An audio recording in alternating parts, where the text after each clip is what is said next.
So this is really a great book that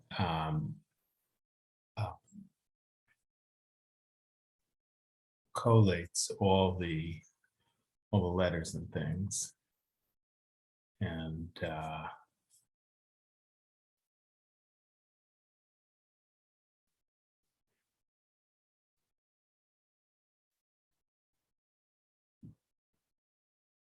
we had started a letter yesterday,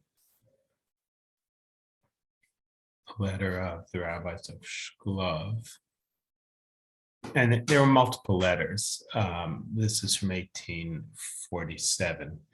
And this is a takanat, decree. And it says, in our great sins,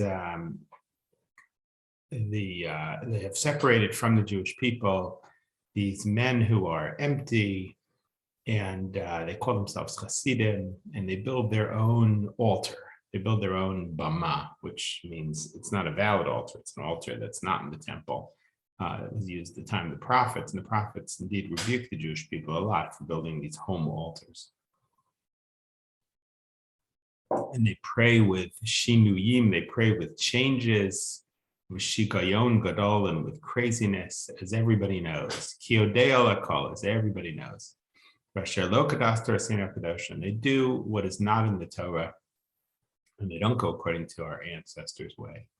And more than that, they have printed new books from their rabbis, according to what their eyes see.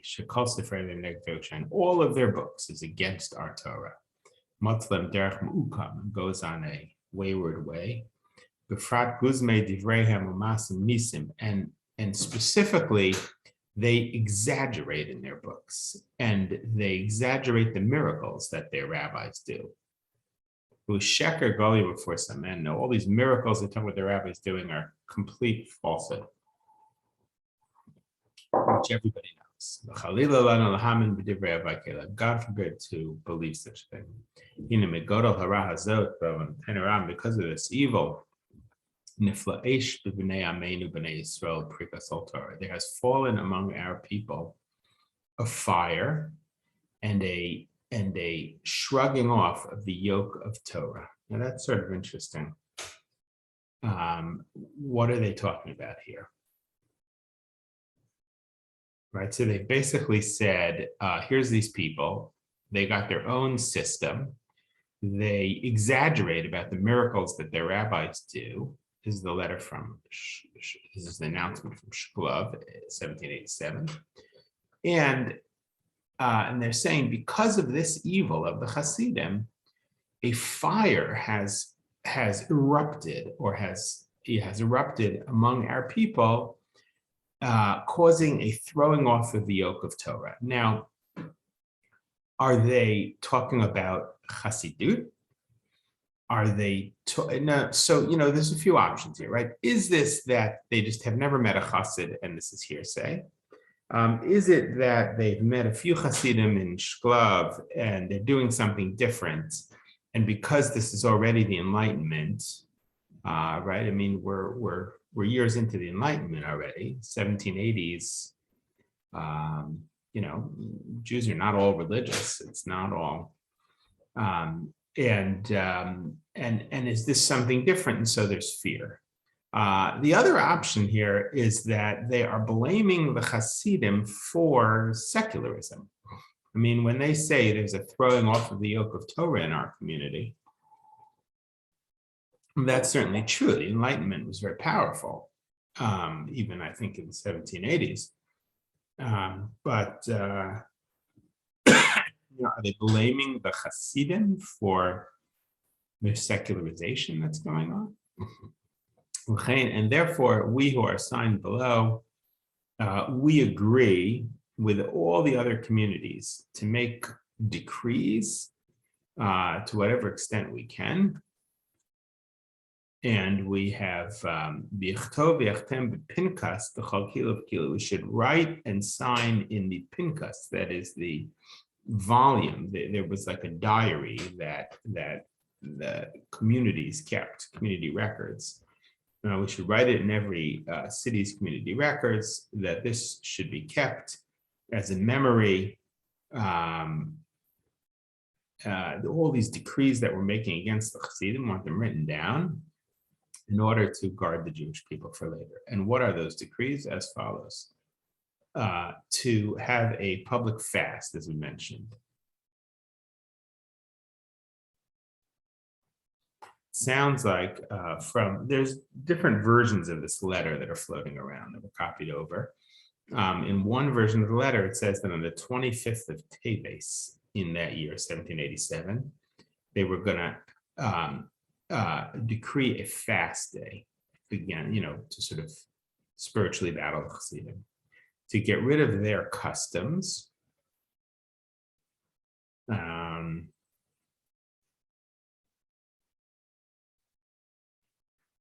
To Shalol Lilmud Sifrim, that you're not allowed to learn their books. There are other versions of decrees that, in other words, the decrees in different cities are all listing pretty much the same things, but some of them phrase it differently. For instance, others have it as Hashkiach Shaloyim that we should watch out and make sure people don't learn their books. Because they'll learn from their books how to be Chasidim. Now we will hold up all the decrees that the city of Horadna made against the Chasidim. What is that? That is the same as the ones that were made in Brody and in Vilna, that they shouldn't be allowed to be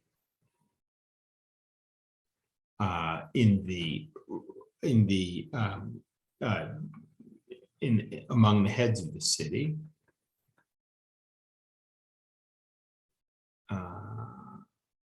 That you're not allowed to connect to them, you're not allowed to befriend them. That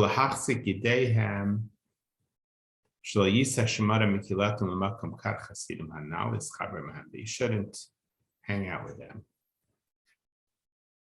You're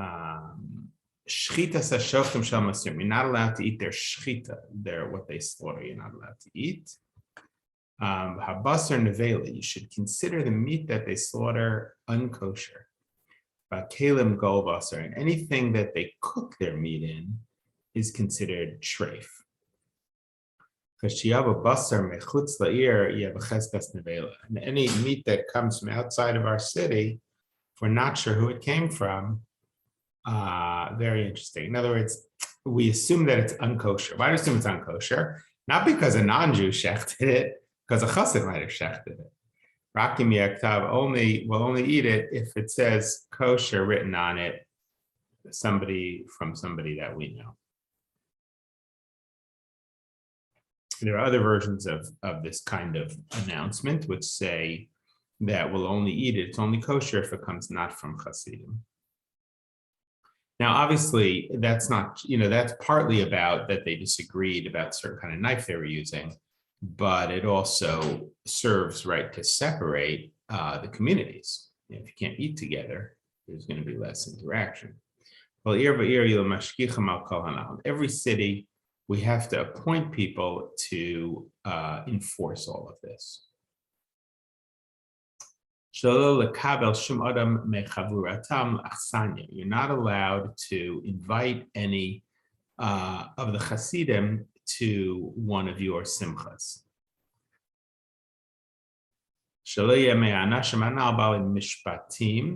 They're not allowed to sit on a court. They're not allowed to be a shliach tzibur, a chazan,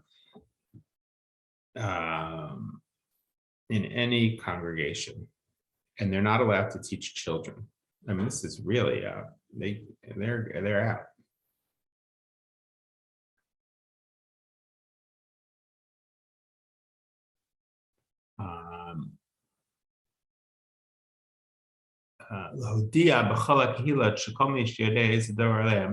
We should make an announcement in all the communities. Anybody who knows anything about Chasidim, whether positive or negative, should come before Bezdin.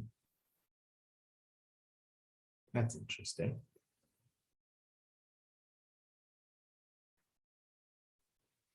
So in theory, it sounds like they're willing to hear testimony about the Chasidim from witnesses. You know, the question is, are people going to come with good or with bad, even though it says it could be both? Right. So in response to these in 1787, we have a letter that I think we had started from Rabbi Shneur Zalman of Liadi.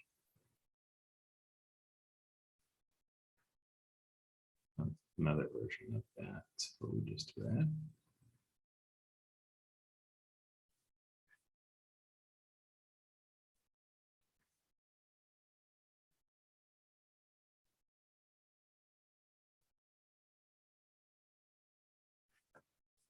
Let's see what Shneur Zalman's letter.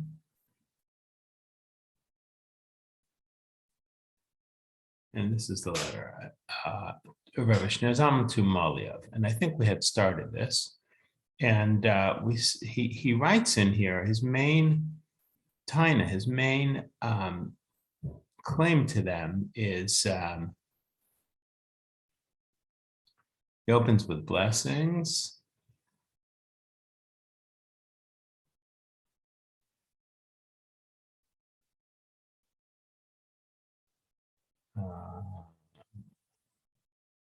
And then he had said to them, you know, you are judging us.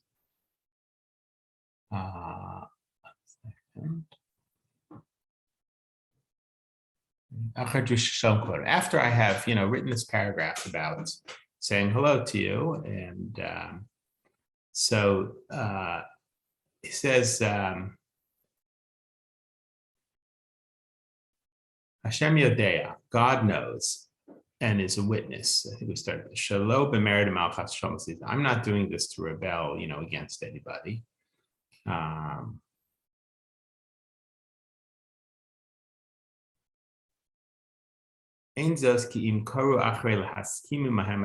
So basically, you are sending these things out in order just to get people to agree to something you've already decided.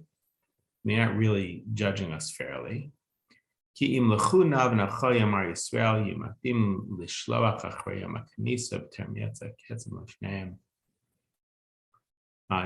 out all of these letters.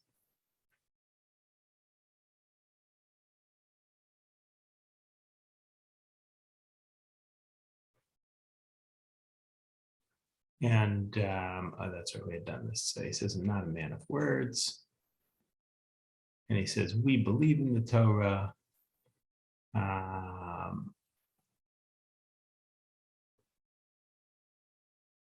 And the Torah cares about even the money of the Jewish people. And you know, you know, you can imagine what this is going to do to the Chasidim. Not only is this terrible thing socially, this is going to be economically, it's going to ruin them. And he's saying, you know, the Torah cares about the Jewish people. And you know, it's against Jewish law to just make these sweeping decrees. How could you not have any concern about all of these Jewish people, these Chasidim? And you're judging them and you're sentencing them not before that, you know, and they're not there to defend themselves. That's against the Torah. You haven't even heard, I mean, you know, it did say in the letter, anybody who has anything good to say, come forward. But you haven't called us to a din Torah. You haven't called us into Beis Din. There's been no discussion. There's been no testimony. And this, he says, is totally against the Torah. The Torah cares about all Jews and about their social life and their money. And how can you basically decree this without having any testimony or discussion? And in fact, you're not allowed to have witnesses that are not in front of the person who's being accused, you know, because you want the witnesses to tell the truth.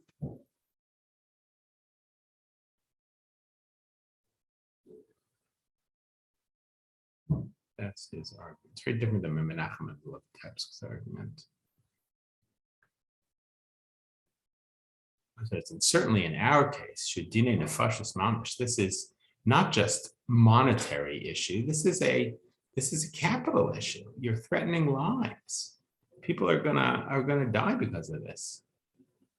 Now you're spilling our blood like water. Who ever heard of doing such a thing among the Jewish people? Ask your ancestors, and they will tell you. You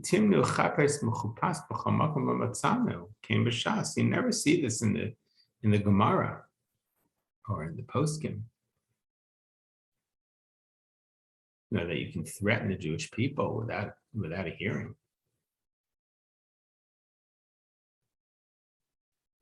It's got a good point, right? A lot of this, of course, is probably fear and hearsay.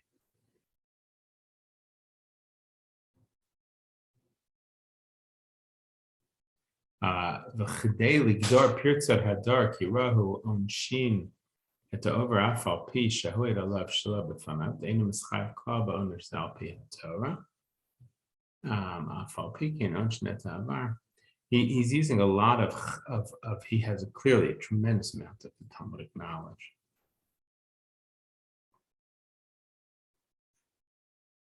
He says, and even if you find that in this generation there are people who are breaking boundaries,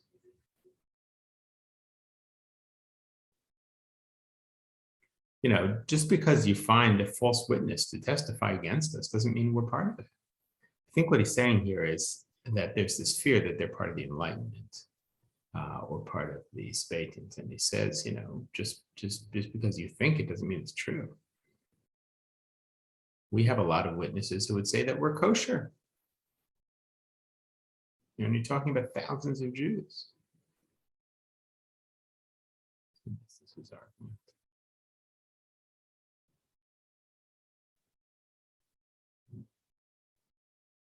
All right, so we'll finish the rest of this. It's a long letter. A few pages. We'll do the rest of this letter. All right. So, they're trying different defenses. Have a good Shabbos. Thank you. To you as well. Thank you.